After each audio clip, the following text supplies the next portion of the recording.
What is Britain's pagan heritage, and why does it matter? And the first can be answered very speedily, that it is one of the richest and finest inheritances of the pre-Christian religions of Europe in the entire continent. From the earlier Old Stone Age or Paleolithic, we have the so-called Red Lady of Paviland, a burial perhaps 34,000 years old from a cave in South Wales. From the later Paleolithic, we have the carvings in the caves at Creswell Crags in the North Midlands, some of the finest from the period in the world. From the Middle Stone Age or Mesolithic, we have settlements and campsites with evidence of ritual. Above all, Star Carr in Yorkshire, one of the finest such places in Europe. From the New Stone Age or Neolithic, the monuments begin. First of all, the chambered tomb shrines we call long barrows or dolmens. And then the stone circles, which carry on being built into the Bronze Age. From the Iron Age, we have the enormous structures known as hill forts, formerly thought to be the equivalent of medieval castles as the strongholds of chiefs, but now realized to be communal gathering places for many purposes, including, and centrally, religion. So they are mighty ritual monuments. And then we reach the dawn of history with the coming of the Romans. And the Romans not only bring in their own goddesses and gods from Italy, but they also reveal those of the native Iron Age British by giving them inscriptions and sculptures for the first time. And from every corner of the vast Roman Empire, different peoples arrive in Britain, bringing their pantheons of deities with them from as far as Syria, Egypt, Africa, and all over Northern Europe. And when the Romans convert to Christianity and they pull out, the Anglo-Saxons, the early English, come in, bringing a completely new set of deities, like Woden and Thunor, Tiw and Frigg. Then the Anglo-Saxons convert to Christianity just in time for the Vikings to turn up, with virtually the only group of Western and Central European goddesses and gods we hadn't seen yet in Britain.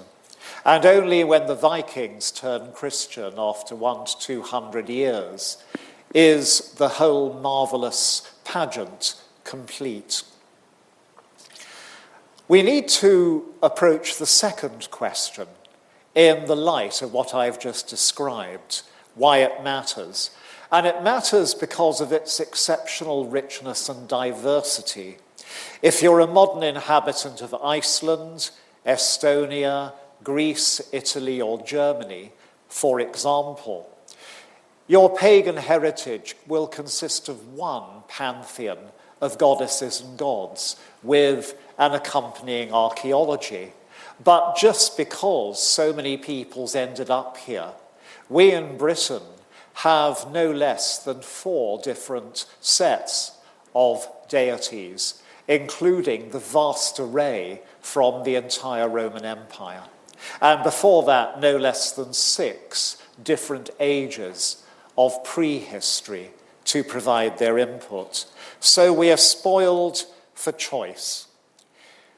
These are an extraordinary resource to inspire the imagination of the modern age, to inspire music, literature, and art, and to enable people to define their own spirituality, if needed, either sympathetically with the ancient religions or against them.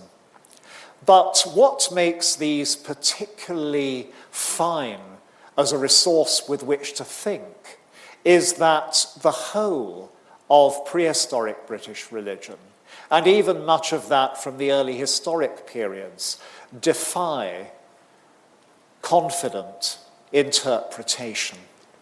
And I'm going to illustrate that argument with two major case studies. The first is simply the most famous prehistoric monument in the world, which is Stonehenge. And the second is a spectacular artifact, the human bog body known as Lindow Man. So let's go first to Stonehenge. What can we say with certainty about Stonehenge? Well, it's built round about 2600 BC or BCE in the later New Stone Age, and there's nothing else like it.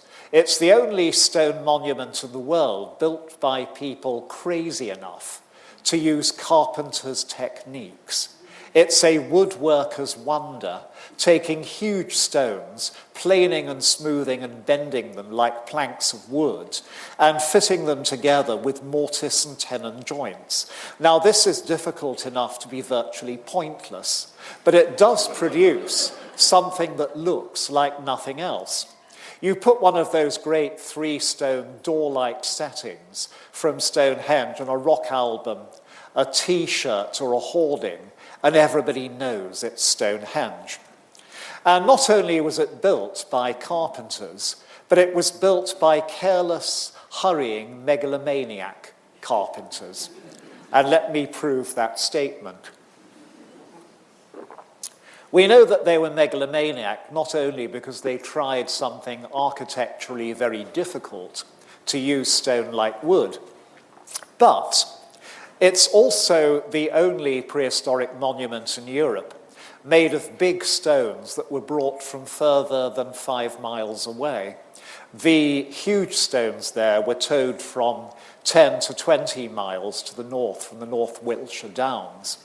And the smaller stones in the setting were brought from the far end of Wales, which is 100 miles as the crow flies, and twice that as human beings push, tug, curse, and sweat.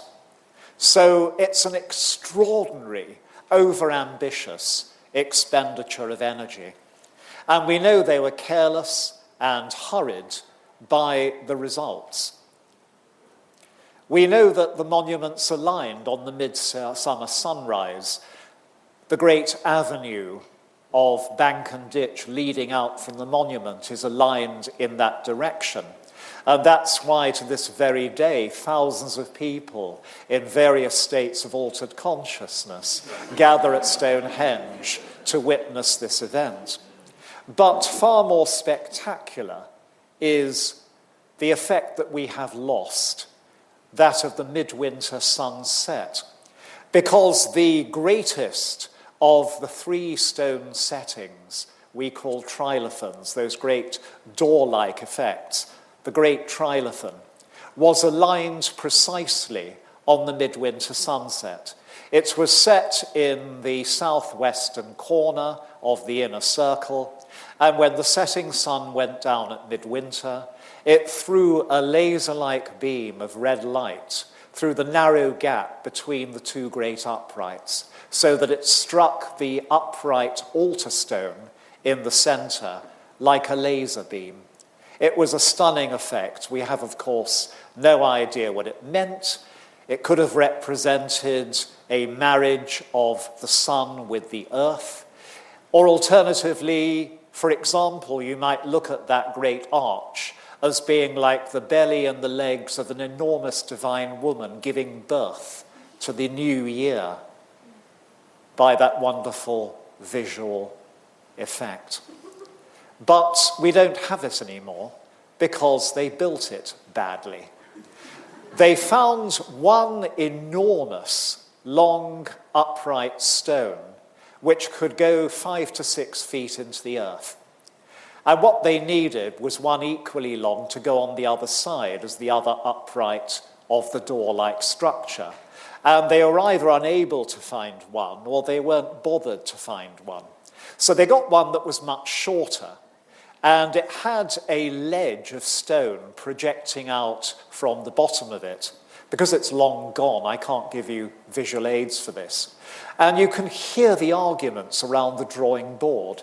They persuaded themselves that if they stuck this thing on the ground beside the long, solid, upright one, the projecting stone at its foot underneath the turf would anchor it. And in any case, if you dump a heavy enough lintel stone on the top and fit it with a mortise and tenon joint, the solid stone next to it will keep the wobbly one on the other side upright forever.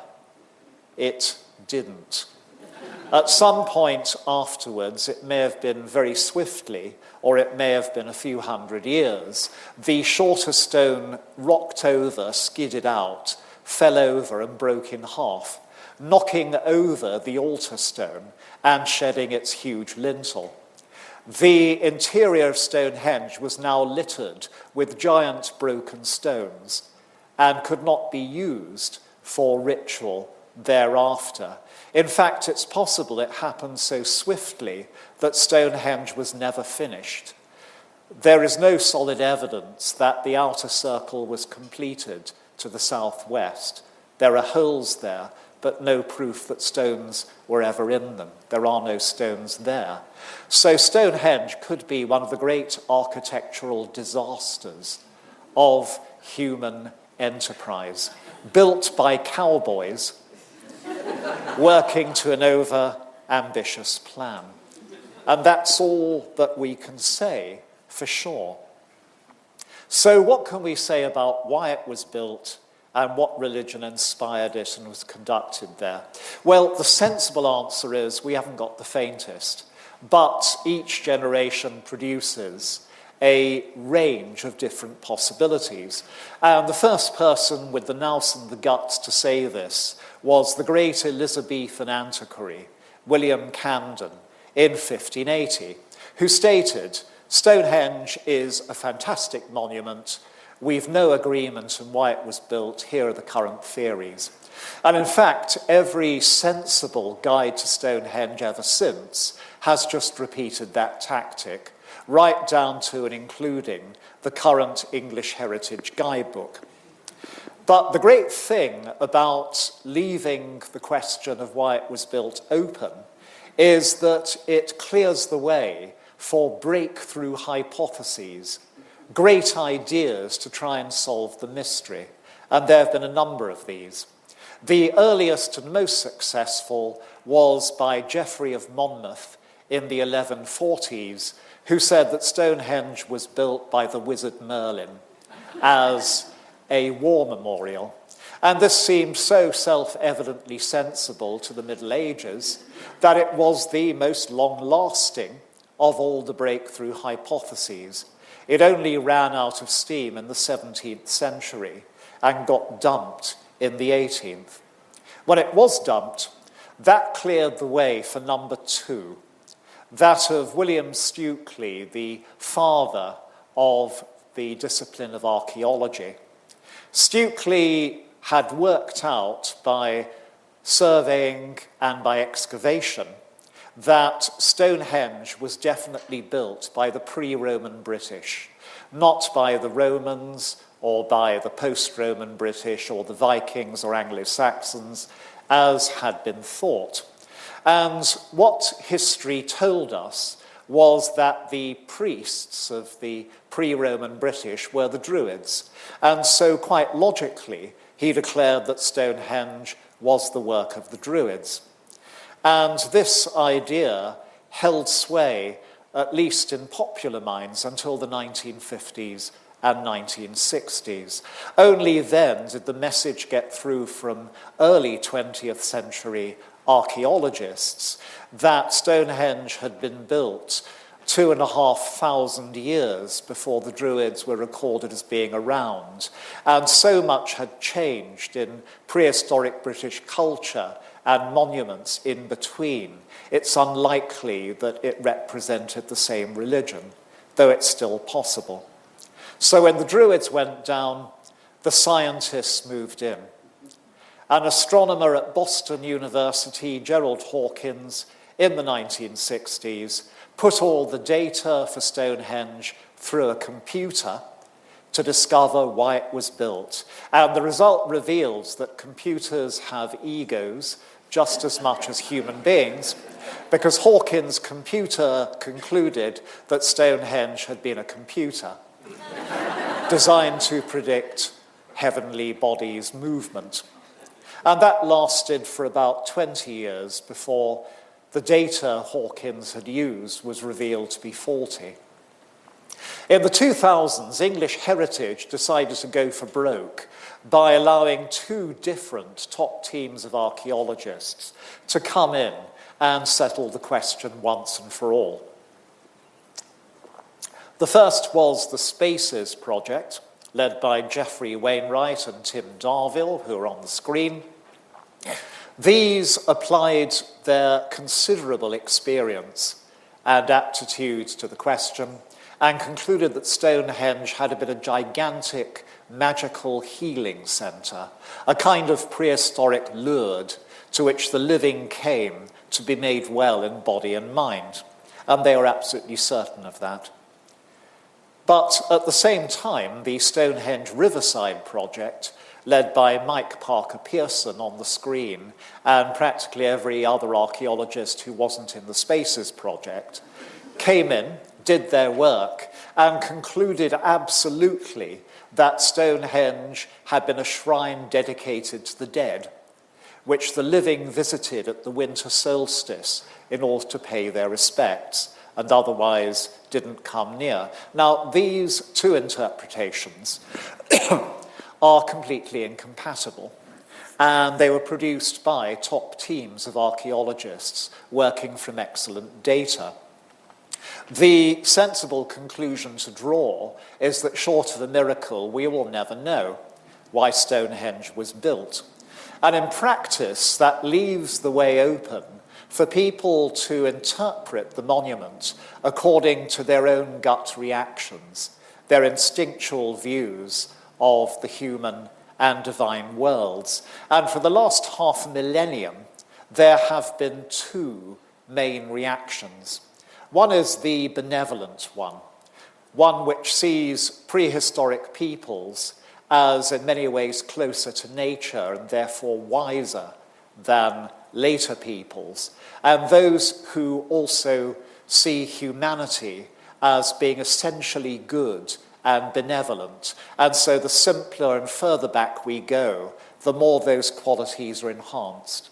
So this school would see prehistory as a time of considerable creativity, of closeness to nature. Okay, that's the wizard Gandalf looking at the Cottingley fairies, but the slide kind of makes the point of a general, generic closeness of mystical communion with nature, and romance and self-expression. But there has always been a contrary view of humanity and religion, and that is the hostile one. And this springs from a number of very deep-felt instincts.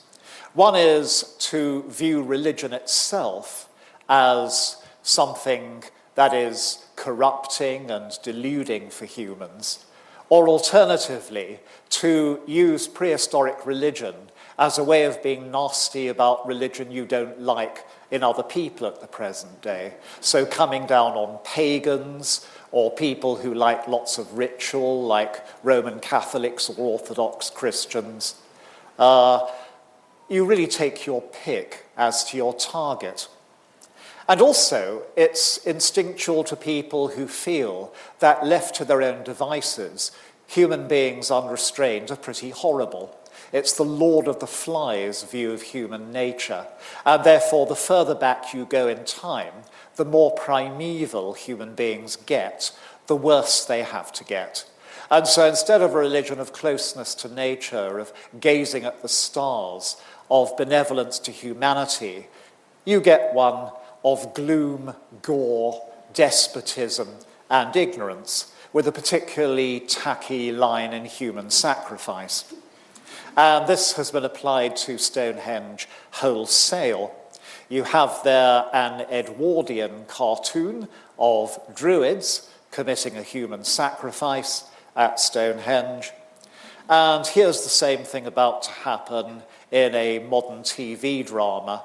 All that's happened is we've gone into colour and the druids have lost their beards and turned into punks. But it's the same basic message. Now, these ideas run concurrently, but there are boom periods for each. The 18th century was a great time for the benevolent view because it was the age of reason, seeing human beings as essentially rational, and of the cult of the noble savage.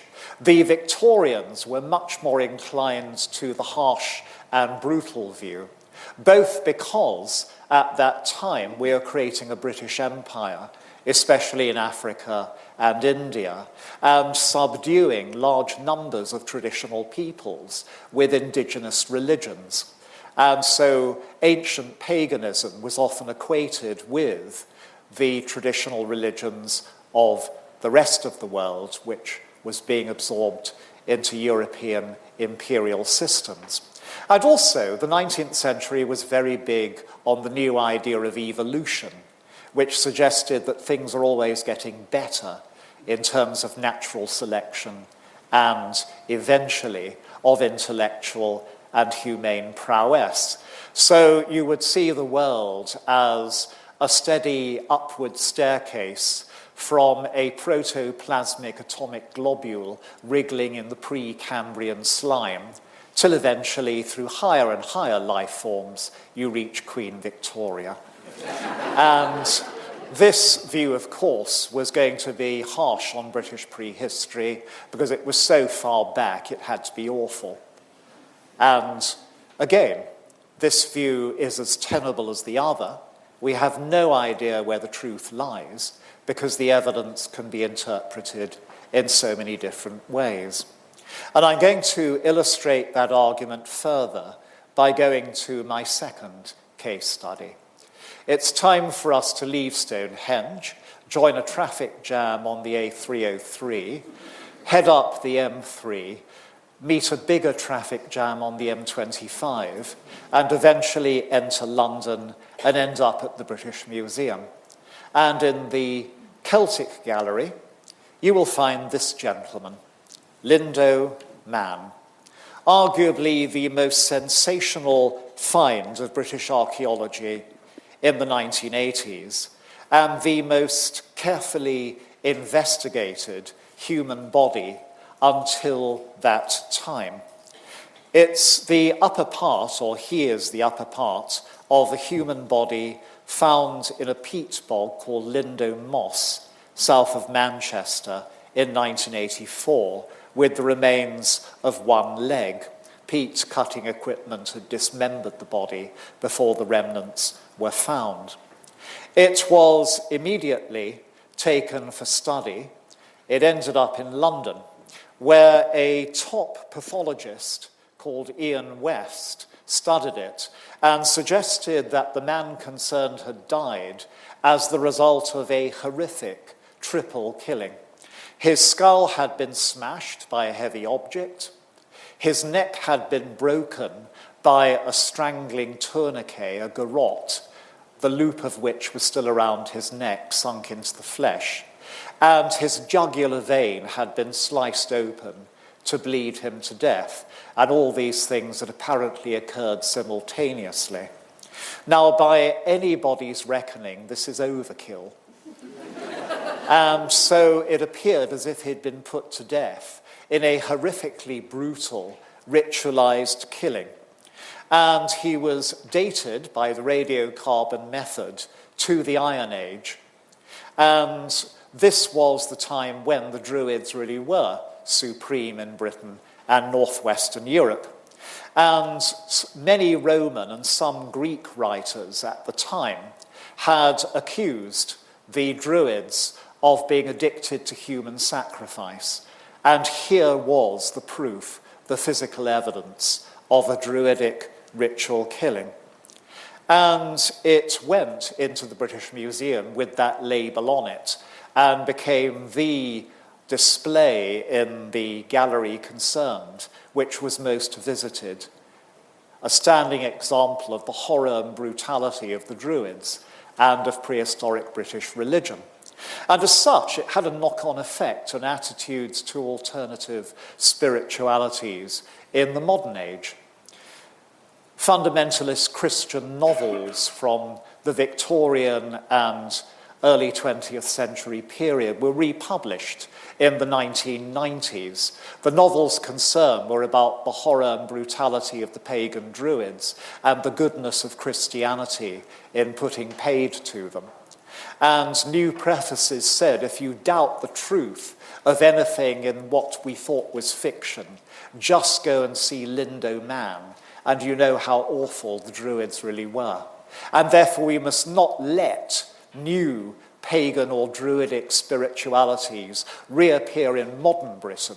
We must remain true Christians, otherwise this horror would come back. Now, this is the work of religious fundamentalists, but even the supposedly liberal Guardian newspaper cashed in on this line. When the gallery concern was renovated at the end of the 2000s,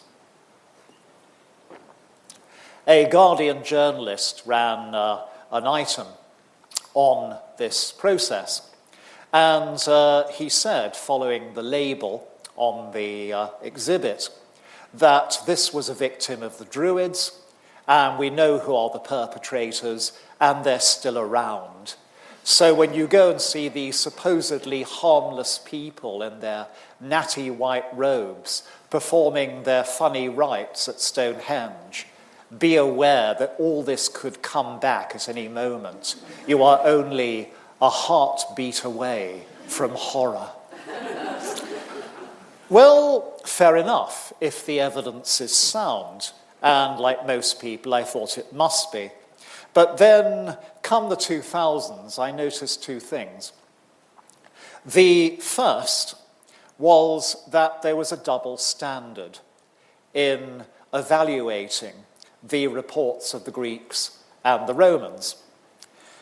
And this was noticed by more and more experts in Greek and Roman culture, because the accusation of committing human sacrifice was one which both peoples levied against foreigners whom they wanted to do down, and people in their own society whom they wished to persecute. It was a standard smear tactic. And it was noticed also that when the Romans made the same charge of people like the Jews or the early Christians, nobody now believes it, because those have left powerful lobbies in the modern world. And also we have good records for their actual practices from the ancient world. And we know they didn't commit human sacrifice. So we don't believe the Romans and the Greeks. But when the Romans and the Greeks make the same charge about foreign pagan peoples who haven't left direct descendants and who haven't left us good written records, like the Druids, most people believe them. So there is an uncomfortable double standard here which needs to be interrogated. And in the case of the Druids, the Romans had a particularly good reason for accusing them of horrific practices, which was it was a large justification for the conquest and subjugation of their peoples by the Romans, that they were taking these masses of land in order to civilize and domesticate the tribes concerned, including improving their disgusting religion. So there's a clear propaganda incentive, and the Greeks who wrote were in Roman employ. So a question mark now exists over the ancient evidence. It's also noted that bodies are found in bogs from the late prehistoric period across northern Europe, especially in Germany, the Netherlands, and Scandinavia. And some of them had suffered horrific deaths, deaths of great violence. And so there is a pattern here. But the continental bodies have been thought either to be victims of human sacrifice or executed criminals, or the victims of criminal acts. Lindow Man was judged to be a human sacrifice, and that was the only option chosen. So that's problem number 2. The third, what really mattered to me, was revealed when I came across one foggy winter evening in a second-hand bookshop in Bristol, the original British Museum report on the body. And that revealed 2 things to me. The first was that it had been studied initially by 2 medical experts and not one. One was Ian West, and the other was an anatomist from Liverpool University called Robert Connolly, who became the top anatomist there. And Connolly had seen the same body at the same time and had decided that the man had been beaten to death. His skull had been smashed by a heavy object, as West had agreed, but the broken neck was not from garrotting, but from another blow in the rain of the heavy object, which had also smashed a rib. The cord around the neck, according to Connolly, was not a garrote. It had been a necklace. And the reason why it was sunk into the flesh was because the flesh had swollen in the bog. Connolly said it showed none of the trauma associated with strangulation victims. And so Connolly concluded that instead of a ritual triple death, this is somebody who'd been hammered to death by a club or an axe. And that was that. The cut across the jugular vein, Connolly said, had been caused by a peat cutter's spade many centuries after the body went into the bog. So here we have 2 top experts who, like 2 top teams of archaeologists at Stonehenge, have come up with utterly different conclusions. But one of them got buried, and it was the sensational one that got put on display. And even more disturbing was the dating. It was indeed dated as a body to the Iron Age, 300 years before the Christian era. But they then realized what they were dating was the peat bog, not the body, the peat having seeped into the body. So they then sent tissue to 2 different labs and asked for their opinion. And the very first one came back saying this is post-Roman, it's from the early Middle Ages. And the second lab had said that it's almost certainly Roman in its date.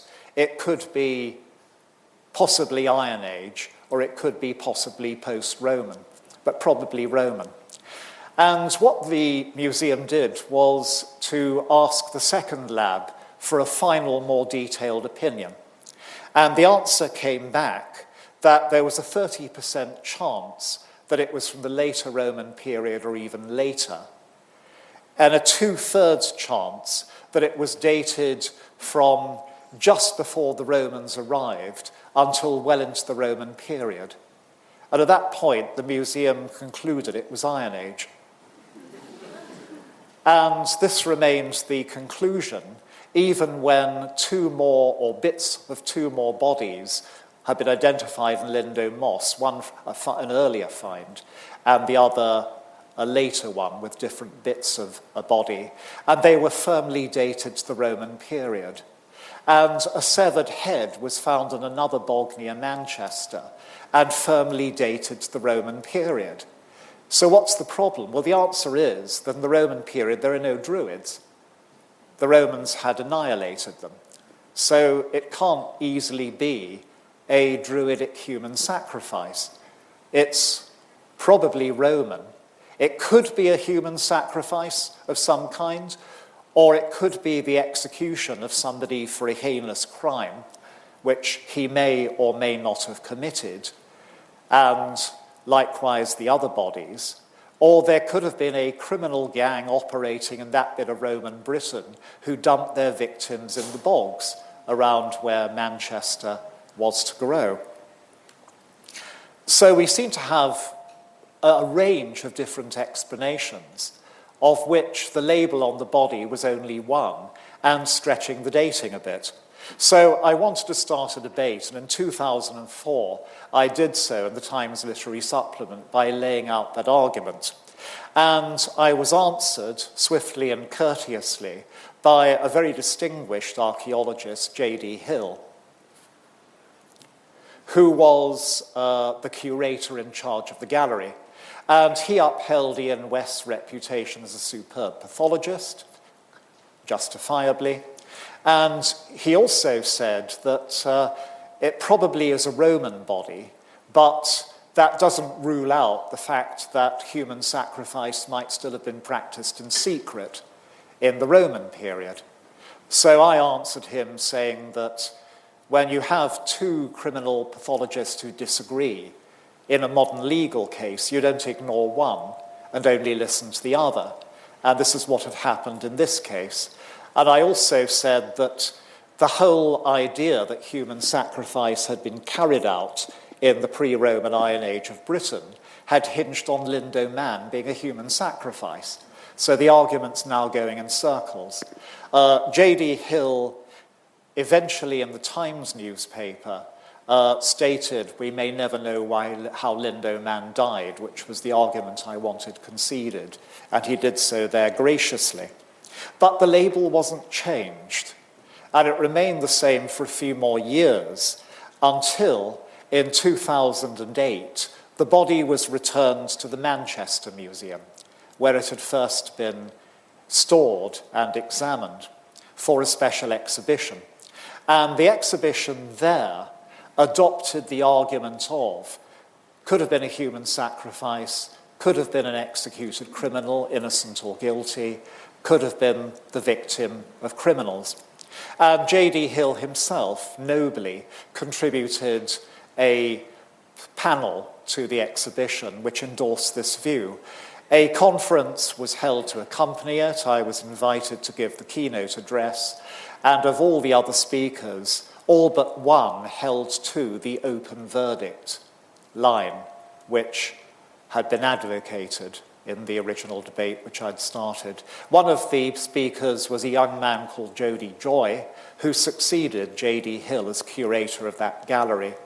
And he wrote a pamphlet inviting visitors to make up their own minds on the matter.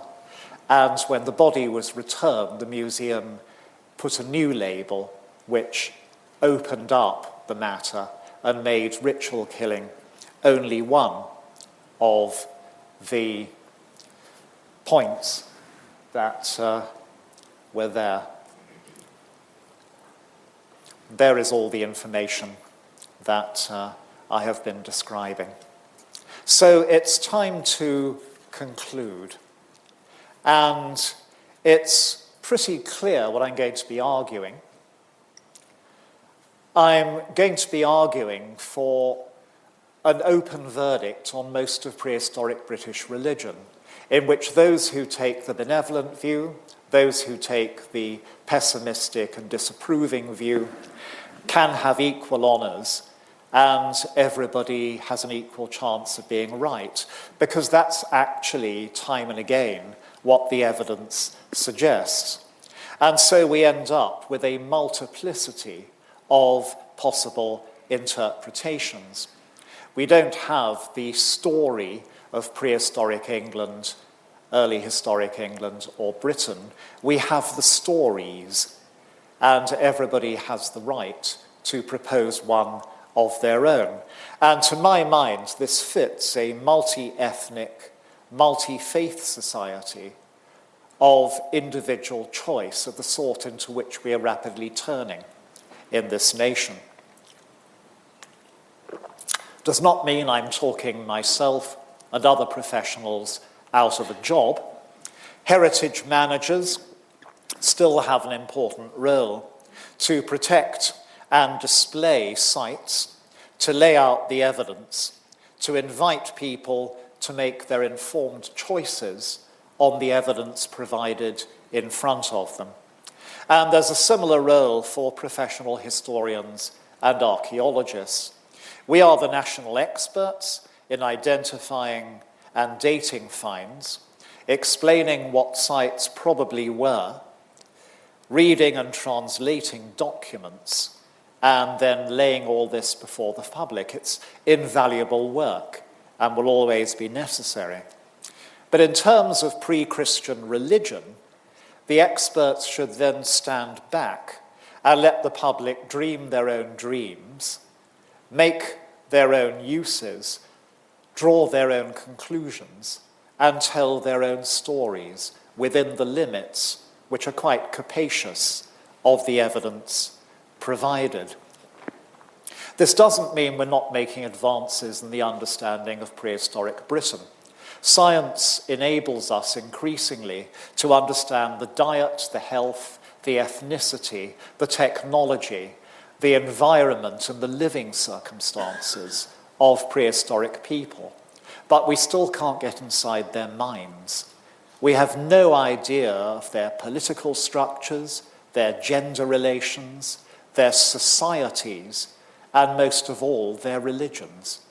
Absolutely nothing to tell us, because the evidence can be interpreted as suggested legitimately in so many ways. There's a lot of talk in education the last 30 years of pupil-centred learning, which I endorse. It seems we need public-centred appreciation where prehistoric and early historic British religion is concerned. And this, I suggest, fits the kind of society into which we're evolving, as I've said, and seems to me logical, natural, and simple.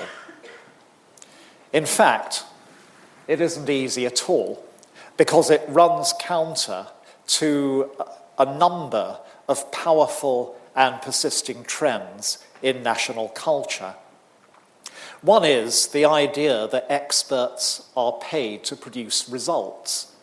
And indeed, in the sciences, they often do, making great strides to improve human knowledge, human happiness, human health, human welfare.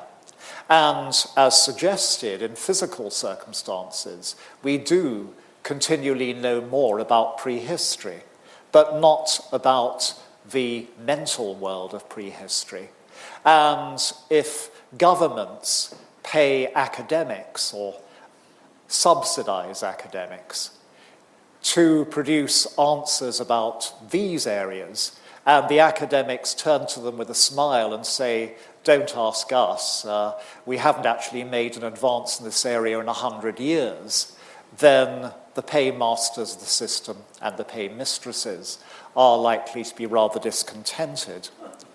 And also, we are still quite justly caught up in a rhetoric of progress, the idea that ideally each generation should know more than the last, have a better standard of living than the last, and a better world to which to look forward. And again, progress is made in knowledge in most fields, but not in this one. And so if I suggest all we produce is more evidence, exciting, compelling, colourful though that may be, then a great many people other than those who hold the purse strings and the political power are going to be rather upset. And furthermore, I have extolled a multi-ethnic, multi-faith, complex society based on individuals. Not everybody in Britain is happy with the appearance of such a thing.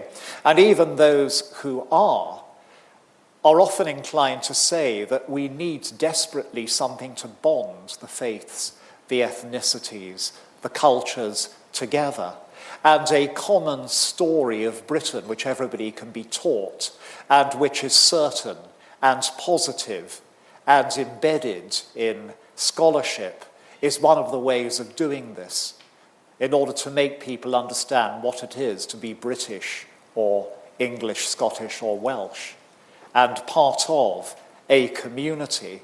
If you remove this, some very distinguished people have argued, then you're removing the last bond, the last cement from our society, which may well fragment completely as a result. And finally, this pluralism I'm suggesting doesn't fit any traditional mode of storytelling. You want to get a contract for a TV documentary on archaeology or history, especially archaeology, one of the best ways of doing it is to present it as a quest romance. Now, the quest romance is the oldest known form of human literature. The oldest surviving in the world, the Epic of Gilgamesh, is about a man on a quest. The oldest European literature, the Odyssey of Homer, is about a man on a quest to get home. The quest romance is one of the most thrilling and compelling modes of storytelling we possess. The Golden Fleece, the Holy Grail, getting that darn ring into Mount Doom. These are the basis of epic. And so if you go to a commissioning editor and say, I've had this great idea to explain a puzzle which has thwarted historians or archaeologists for centuries, and now I've got the answer, and we'll lay out the problem for the public, we'll take them on the journey, and at the end we'll have the revelation. That is brilliant TV. No matter how long it lasts, it will get the commission. You go to a commissioning editor and say, we have all this wonderful data, and we're going to show it all to the public, and we ain't got the foggiest idea really what it means. They're going to have to make up their own minds. To put it mildly, it's going to be uphill work. So I acknowledge the problem. Nonetheless, tough as the gradient is, I prefer the pluralist idea of presenting the evidence and then encouraging people to see different things in it, not just because it fits pluralism and individualism, but also because I think it's the actual honest way of dealing with the data which we can't interpret positively. And there I rest my case. But of course, in doing so, believing in polyvocality and pluralism, if you happen to disagree with everything I've just said this evening, then I thoroughly endorse, indeed celebrate, your right to do so. Now, I have some great questions, and I'm going to take the first one from our online audience, and the first one is from Hannah. Now, she asks, now many people speak of the special spiritual feeling that they get when visiting Stonehenge. Do you think this is hysteria, or have you ever felt that very special feeling that others talk about? I'm an expert, so the answer is I haven't got the faintest idea. But it's undoubtedly true that these places have a capacity to move. And it's certainly not hysteria, because they're numinous places. They're places built to be very special. They're places in which humans have invested a huge amount of emotion and experience, stretching back in some cases many millennia. So they darn well should move us. I think people have very polarized reactions to Stonehenge in particular. Many see it as a place of extreme sanctity, a people's temple, which is not hedged in by a dominant priesthood or priestesshood and religion. On the other hand, many feel instinctually it's a place of conflict and division and trauma, and each, as suggested, have a right to that. I find Stonehenge an incredible pain, personally, just because it gets involved in so many controversies. I was one of the trustees for English Heritage for many years, a commissioner before that, and Stonehenge gave us more controversy and more difficulty than all the other 420 sites in English Heritage's custody put together, but that is a mark of its emotive power and its importance. Would you apply your scepticism about human sacrifice more generally to Carthaginian and other areas of Europe? Selectively. I'm sceptical about it in Northern and Central Europe because the evidence is not conclusive enough. I'm sceptical about it in the Near East for the same reason.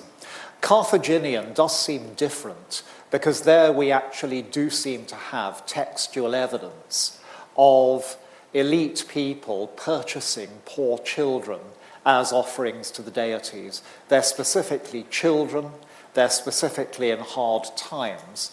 And that does seem to be a strongly marked local tradition. And indeed, in the rest of the world, there are peoples in historic times, not very many, but nonetheless present, of whom we have good evidence for human sacrifice. Mesoamerica and Polynesia are examples. So it does happen. I'm just reluctant, along with other scholars at the present day, to apply it wholesale to a range of peoples where the evidence is not quite good enough at present to enable us to conclude that it certainly occurred.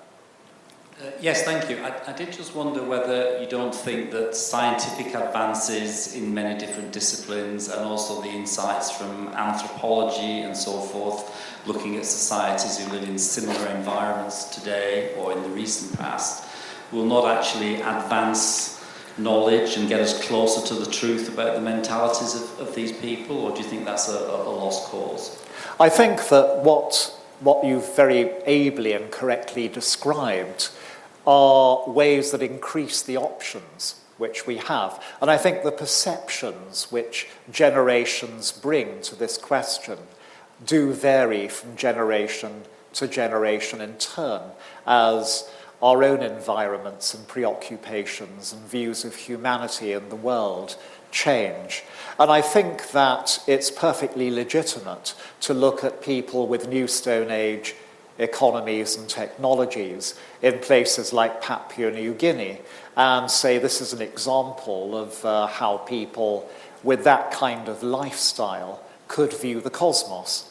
And equally so to look at megalith builders in Madagascar and say this is one way in which people who work with great undressed stones can position them in regard to society and the world. But there is no way that we can prove that the prehistoric British actually did have the same belief systems as Papuans or Malagasy. So what we are provided with very usefully is an increasing range of possible alternatives.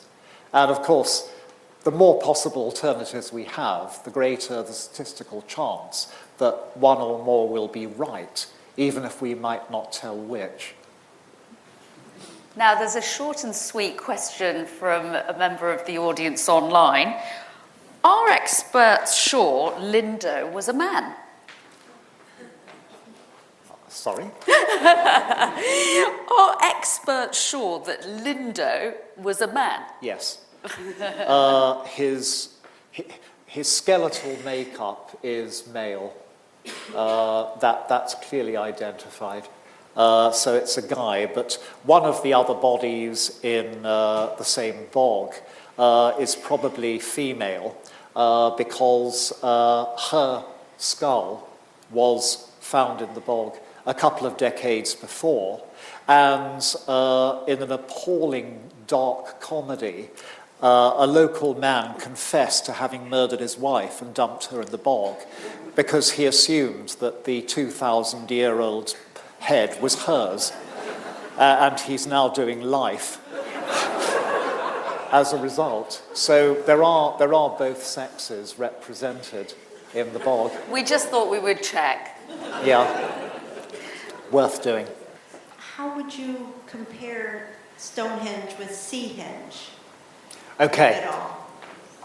They are both cause célèbres, but Stonehenge is the most famous prehistoric monument in the world, and Seahenge is a completely routine Bronze Age timber circle from the end of the third millennium, the millennium BC in which Stonehenge was built, which happened to hit the headlines because, rather like a mammoth eroding out of the Siberian ice, it eroded out of the mud of the Norfolk coast and was very well preserved. Most of these circles are only represented by their post holes and the timber in them, but this one was intact.